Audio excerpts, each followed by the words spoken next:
ৰাতি আপুনি কেতিয়াও এই তিনিটা কাম নকৰিব। যদিহে আপুনি ৰাতি এই তিনিটা কাম কৰে, আপোনাৰ ঘৰখনত কিন্তু বিভিন্ন সমস্যাই আপোনাক জৰ্জৰিত কৰি পেলাব। আপোনাৰ ঘৰখনৰ আৰ্থিক স্থিতি বেয়া হ'বলৈ আৰম্ভ কৰিব। গতিকে আপোনাৰ যদি কথাখিনিৰ ওপৰত বিশ্বাস আছে, আপুনি কেতিয়াও ৰাতি এই তিনিটা কাম নকৰিব। এতিয়া এই কথাখিনি আকৌ মই কোৱা নহয়, পুৰণি কালৰ পৰা চলি অহা কথা, আমাৰ শাস্ত্ৰই কোৱা কথা। আপোনালোকে বহুত বেছি বেয়া কমেণ্ট কৰে, সেইকাৰণে মই কৈ দিবলৈ বাধ্য। নহ'লে আপোনালোকে ভাবে যে মই মনে সাজি কোৱা কথা। মই মনে সাজি কোৱা কথা নহয়। আপোনালোকে যদি আপোনালোকৰ আইতা ককাক সোধে, আপোনাৰ আইতা ককায়ো হয়তো আপোনালোকৰ ঘৰৰ মাহঁতকো কোৱা শুনিছে, বা আপোনালোকক হয়তো কয় যে ৰাতি এইটো কাম নকৰিবি। কিন্তু বহু মানুহে কথাবোৰ নুশুনে। আজিকালি বিজ্ঞানৰ যুগতনো কোনে এইবোৰ মানে বুলি উৰুৱাই দিয়ে, যাৰ ফলত মানুহৰ বিভিন্ন ধৰণৰ সমস্যা হয়। গতিকে আপুনি যদি কথাখিনিৰ ওপৰত বিশ্বাস কৰে, ভিডিঅ'টো চাব আৰু কথাখিনি মানিবলৈ চেষ্টা কৰিব। আপুনি যদি আপোনাৰ ইউটিউব, ফেচবুক অথবা ইনষ্টা লিগেল আৰু অৰ্গেনিকভাৱে গ্ৰ'থ কৰিব বিচাৰে, আমাৰ লগত যোগাযোগ কৰিব।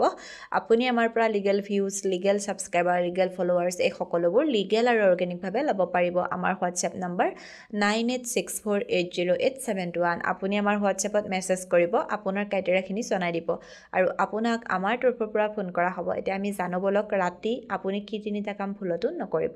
তাৰ প্ৰথমটো হৈছে, আপুনি কেতিয়াও ৰাতি জোঠা বাচন ৰাখি নথব। এতিয়া বহু মানুহ এনেকুৱা আছে, বিশেষকৈ বৰ্তমান ঠাণ্ডা দিনত মানুহৰ এনেকুৱা হয় যে ইমান ঠাণ্ডা, এতিয়া জানো বাচন ধুব পাৰি। ৰাতি খায় আৰু বাচনখিনি নোধোৱাই কি কৰে, জমা কৰি থৈ দিয়ে আৰু ৰাতিপুৱা শুই উঠি সেই বাচনখিনি দেখিবলৈ পায়।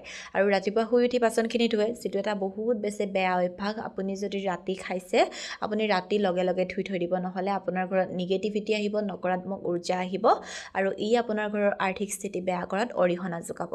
দ্বিতীয়তে হৈছে, আপুনি কেতিয়াও ৰাতি চুলি খুলি নুশুব। এতিয়া বহু মহিলাৰ এইটো অভ্যাস আছে যে ৰাতি শোৱাৰ আগত চুলিখিনি ফনিয়াই উঠি তেওঁলোকে চুলিখিনি খুলি শুই গ'ল। আপোনালোকে তেনেকুৱা ভুল নকৰিব। ৰাতি সদায় আপুনি আপোনাৰ চুলিখিনি বান্ধিয়েই শুব। আপুনি লাগিলে বেনি গাঁঠি শুব বা আপুনি যেনেকৈ নহওক আপোনাৰ কমফৰ্টেবল কৰি আপুনি বান্ধি শুব। আপুনি চাবচোন, আগৰ দিনৰ মানুহে যেতিয়া ৰাতি শুইছিল, চুলিবোৰ বেনি গাঁঠি শুইছিল। কিয় বা শুইছিল, আপোনালোকে কেতিয়াবা জানিবলৈ বিচাৰিছেনে?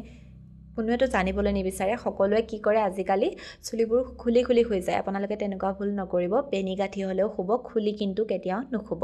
আৰু তৃতীয়টো হৈছে, আপুনি কেতিয়াও ৰাতি লেতেৰা ভৰিৰে নুশুব। এতিয়া বহু মানুহ মোৰ ওচৰলৈ বিভিন্ন ধৰণৰ সমস্যা লৈ আহে, তেতিয়া মই বহু মানুহক এইটো কথা সোধোঁ যে ৰাতি শোৱাৰ আগত আপোনালোকে ভৰিখন ধুৱেনে?